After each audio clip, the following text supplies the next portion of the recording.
How's it going, YouTube? RoboSwitch here, bringing you guys another deck profile. This time it'll be my first deck profile for the BT7 format. This is one of my favorite decks of the format that I've been playing so far. This is my undefeated, at locals at least, blue hybrid list. I've got it down. I tweaked it a little bit, been testing it out beforehand, testing it out whenever I played in the first locals tournament that had it. And I think I've gotten it down to a pretty good point that I like. This is going to be I think it'll be not as high up on the list as people thought it was originally going to be in the BT7 format, just because of the MDF ban. I mean, not MDF, well, that and the Ice Wall limit. So the deck isn't as oppressive, but I still think it's much more fair now. It's much more balanced, and you have to know your plays. You have to know your lines pretty well to be able to do really, really well with this deck. I feel like I've got it down to be pretty consistent. So without further ado, let's go ahead and hop into the deck profile.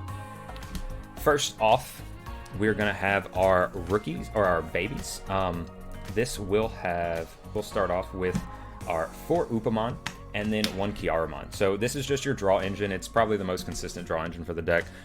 Stuff like, we don't run a bunch of jamming cards, so we don't get that. But Upamon, you're going to have the Digimon without sources. Things like Pokemon are definitely going to be a thing. You have ways to strip sources. So having no sources, swinging with Upamon, you're going to get the draw. So it's pretty consistent.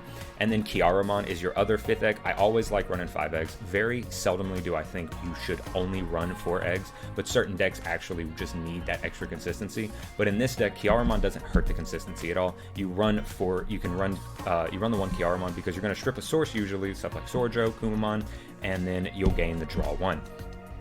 I know Upamon was a little hard to find for a while. I also know Upamon was a little expensive for a while, and it's an older card. It's a BT1 or 1.0 card for us here in the US and North America. But if you don't have this, maybe you only have 1, cap out on Kiaramon. Kiaramon's just an uncommon from BT6. It works really, really well with the deck. If you, maybe you don't have any more Upamon, if you can't run 4 eggs because you don't want to drop the consistency because you don't have Upamon, then just run 4 Kiaramon. It works really well. You're probably going to get a decent amount of the same amount of draw. You know, Kumamon's a card, but stuff like Tommy also facilitates it if it's on the field. So it's not too bad to run this. I just like Upamon more. It's a little bit more consistent than Kiaramon, but it still works just as fine.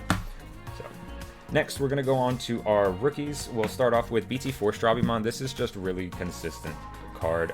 I played it in Gabubond in BT7 or BT6. You play it, you run so many hybrids, so many tamers, you're probably going to at least find 1 card, but usually you're going to find 2. Super consistent card. You know, you can always have, it's nice to have a Digimon back in Raising, so Strabimon works that way. You're going to grab your tamer, you're going to grab your hybrid that you need. You know, again, decide which one you want to play. We have another Searcher Strabimon that I'll get to in a second, but decide which one you want to play depending on what cards you're missing. So just don't just willy-nilly play this down and think you're just going to, if you need a specific card and you don't think you're going to find it, then you may just whiff. So just be wary of that.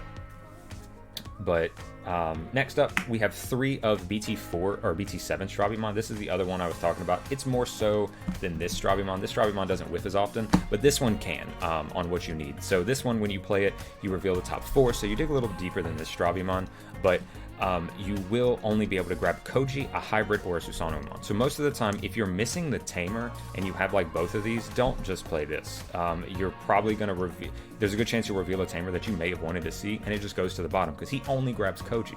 So if you have the other tamer, maybe you're missing Koji or you need more hybrids, then play this. It works out pretty well. But really, most of the time what I want to do with this card is Digivolve on top of my rookie, or my baby, and then Digivolve on top of this with something like a Kumamon or a Lobomon, because on deletion you get to play a Koji from your hand. So normally I like to wait, especially if I have the Koji, Digivolve into this, Digivolve on top, swing in, let it die to security most of the time because, the champions usually don't live a whole lot into security. And then you just get to play your Koji. And then if they have this, you've swung in and you have your champion suspended and they're like, well, let me get rid of it, you get the Koji for free. So this is a really good play. I like it more so for that. You could cap this out, and I'll kind of go over some of the things you might want to take out to cap this out. But for right now, I'm running 3. And then for the last hybrid rookies, we run 4 or 3 BT6 Strabimon. This is the one that if you have a hybrid or 10 warriors in its traits, when you swing, you can just gain 1 memory. So it's pretty consistent. It does get stopped by all the memory stopped, so that's something to think about. But a lot of the times it's just nice to Digivolve into something like a Kumamon or something like that again, because Kumamon's effect, I'll get over that, doesn't require you to have a hybrid, but still costs 2, and then you swing in, you activate his effect, gain the memory, and then you can maybe choke your opponent a little bit more effectively. So we run 3 of those. Again, I'll go over kind of the thing that you might want to take out if you want to cap out on these and maybe run 4. But we run 2 Syakomon. This is interchangeable. This format does have sideboards, or this deck does have a sideboard because we have a few people testing out at our locals sideboard cards because they are going to go to Digifest. I will not be going to Digifest. I did not get my ticket in time. I also have to work that weekend. So other than that, you can switch this out with Madoki Betamon. I like this because it stops green and it stops the level 5s for the Frontier Tamers more consistently, so it stops like Jet Sylphie, Digimon, other Beowulfmons. So I do like this. It didn't come up a whole lot for me, but because I didn't see it as much as I maybe wanted to, but it's nice. Again, if you see more Bokomon, if you have sideboards, Madoki's in my sideboard. I'll get over that in a little bit. You can just replace this with Madoki to stop those effects. Really, this is really good in green. If you see green, keep this card in your deck. And then we run 2 Bokomon. So Bokomon's kind of a thing I thought about dropping out of the list entirely. He does dig you 5. He gets you a Tamer and a Hybrid or 10 Warriors. We don't run any 10 Warriors in this deck, so you're probably going to grab a Tamer and a Hybrid. And he digs 5, which is pretty good. But he also, when one of your Digimon digivolves, one of your Tamers digivolves, you get to gain 2 memory. So if the format evolves a little bit more with a bunch more memory blockers, then maybe you just drop this entirely. And the search is okay, but we have so many different ways to search with the Koichi searching Shravimon, with BT4 Shravimon, with Davis. We have plenty of ways to search, plenty of good cycle to draw. So I don't necessarily know if Bokomon is necessary. I tried them out at 2. The Evo effect only came up seldomly, and most of the time I had plenty of memory. With stuff like Surajo, Davis, Hammer Sparks, I usually have the memory that I don't miss Bokomon as much. It's nice when it comes up, but it's not always necessary. So I've been testing them out at 2. 2 feels good. If you want to drop him entirely and just max out on the rest of your Shravimons, that is also definitely a viable option. So I would kind of think about that, but I liked 2, and I wasn't necessarily missing the other Shravimon because I did cap out on the BT4 one. So that came up. So when he came up, it was nice, but he wasn't necessary. So but next we'll go into our level 4 hybrids. I only run 2 Lobomon. So Lobomon is just because most of the time all the other hybrid decks except for blue, green, and red only have the 8 level 4 hybrids. So blue, green, and red can capitalize and run 10 or plus or more, 10 to 12. I run 2 because I felt like 10 was a pretty good number. I saw them when I needed to see them, and you have a way to recycle them with Beowulfmon, which I'll go over in a little bit. So running 2 of these was fine. If you want to cap out, maybe that's something you could take the Bokomon out for, but I do like them at 2. Next up, we'll go into the more preferred, most of the time, level 4 hybrid, Kumamon.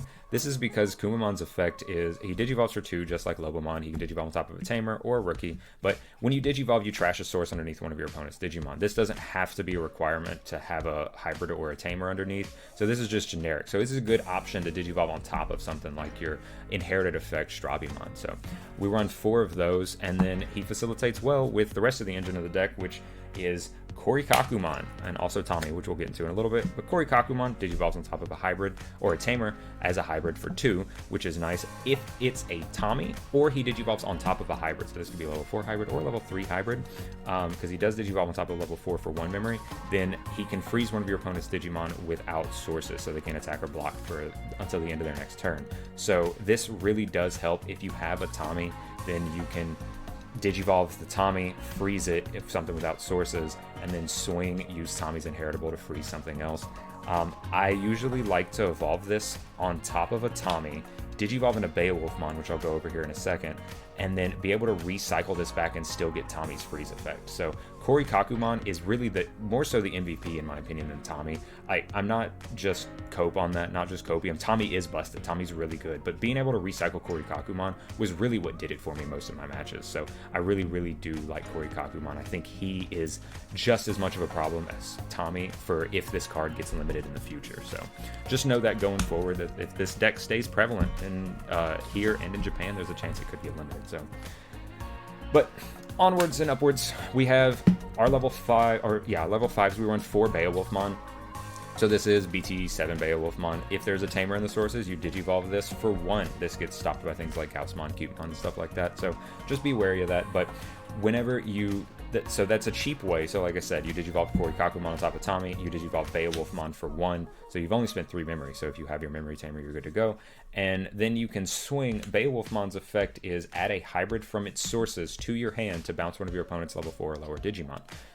So this is very important because Unlike Magna, which we'll go over here in a second, Magna has to bounce the exact level, so just be wary of that. But this is level 4 or lower, so you can swing, bounce this back to your hand, so you have this for further plays, and then free something with Tommy's effect, and then bounce one of your opponent's Digimon. It's a really good combo. It came up a lot. This card is just so good in the deck.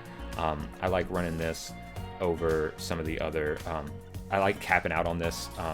That we also do have BT4 Beowulfmon, but this one is definitely the one you want to cap out on because he's cheap to evo into, and then he has also got a really good bounce effect, which just is incredible. Like I said, being able to recycle your level 4s means that you can get away with running less. So if you want to run just the 8, you can, but I like seeing him with the consistency. But we do still have this Beowulfmon. This is BT4 Beowulfmon. He has jamming, which is okay. That's always a nice thing, but really it's his other effect. Whenever he has a hybrid or a blue tamer in his sources, when he's suspended, your opponent, or I guess even when he's not suspended, if stuff like Jessmon's still around and you still see Jessmon at your locals or in big events, then he can't be attacked. So you don't have to worry about him being destroyed by attacking. Now he still dies by card effects for like stuff like Schwarz and stuff like that, but he still lives. So it's nice. Like I had it come up in one game where I swung in with Korikakumon or something like that, maybe a Kumamon. It lived because it hit a Tamer or an option that didn't really do anything, and I just Digivolved into this because I knew the Kumamon was going to get attacked over, but then I know the Beowulfmon wasn't going to get attacked over because he can't. So it's a good way to also bait out removal. They bait out the Schwarz if they really think they need to get rid of it, so that's an important thing. Or maybe it's like a Wyvern's Breath. It's not a good play on your opponent all the time, but it's a good way to bait it out to see if they can maybe give you a little bit more memory for you to do your plays with. So really do like the one of Beowulfmon. You can maybe fit in 2 by dropping down like the Lobomon count or the Bokomon count, but 1 came up pretty well enough, so I do like that. Next we'll go on to our level 6s. I don't run the Ancient package, I just run Magna Garurumon. So Magna Garurumon's effect is when you Digivolve, or when attacking, this is an important thing, once per turn as well, you get to return a Digimon with hybrid in its traits from this card's Digivolution sources to your hands to bounce an opponent's Digimon with the same level as the returned card. So this is important because unlike Beowulfmon from BT7, it's not lower. If you swing in and there's a level 5, and you only have, and you have like a level 6 in the sources, which I'll go over in a second, that's possible, you can't return that. You have to, if you want to bounce a 5, you have to return a 5. If you want to bounce a 3, you have to return a 3. So just know that going forward, especially if you have to Digivolve into this, it's hard to get the level 3 without Digivolving up from a rookie, and most of the time you're going to go into Tamer because it's cheaper. So you might not be able to bounce a level 3 that could lose you the game if it stays on the field. So just know that. But other than that, whenever you return a card to your hand using an effect, or no, it's whenever an effect adds a card to your hand. Sorry, so this could be off of like an Upamon draw. You swing in, you have Upamon in the sources, Upamon draws you a card. That effect adds a card to your hand, so you can unsuspend with that effect. So anytime a card adds, most of the time it's supposed to pair with his ability, but he also pairs well with stuff like Upamon and stuff. So then you get effectively 2 swings with this. You can add a card back to your hand with no target with his first effect, just so you can get the restand. So that's good, good play knowing going forward. But I really do like playing this, and I'll just go ahead and get into the Tamers that he pairs with. Koji. So of course Koji's effect lets you cheat into Magna Garurumon.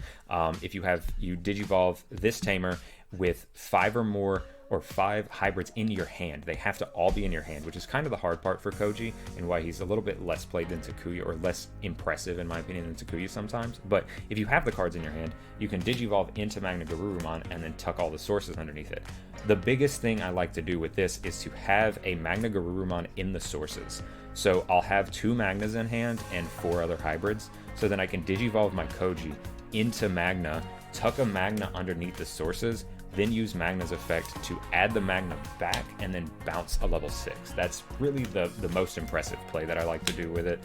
Sometimes you can just, it's nice to have that like cheat into it and get your 2 swings off, but you that's really like my bread and butter combo when I think about this card, is to just get that combo out so you can bounce a level 6 that might be problematic. So that's Magna and Koji, and then of course Koji has his inheritable too. When an effect adds a card to your hand, you gain a memory, and he makes the Digimon, he is unblockable. So it would maybe make the Magna Garurumon unblockable, But again, this is also the same as Magna's effect. When you add a card to your hand, even off something like Upamon Draw, that's an effect that adds a card to your hand, you get to gain the memory. So it pairs well with Magna, which I think is the intention, but it also works with like Upamon. So next up, we'll get into the big bad boy himself, or little bad tiny boy, whatever you want to call him, Tamihini.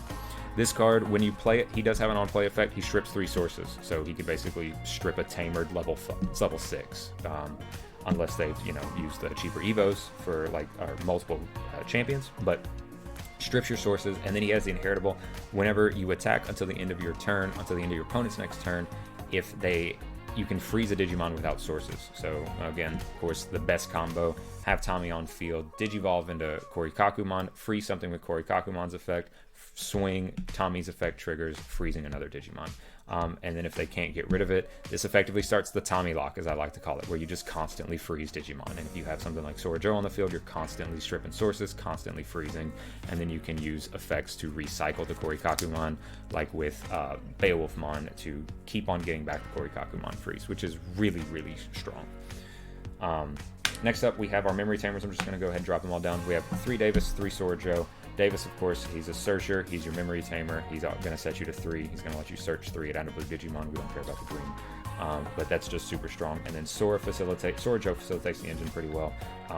Usually with stuff like Pokemon and being able to have the source strip, you're going to be able to go into Sora Joe pretty easily, or activate their effect to gain the memory pretty effectively. And then also when you swing, you can strip 2 sources. When one of your blue Digimon swings, you strip 2 sources, which then also trigger off Tommy's effect or Korikakumon's effect after like a follow-up play. So really works well with the engine. I really do like Sora and Joe, and of course they just work well. Most of the time you're going to gain a bunch of memory off of that effect.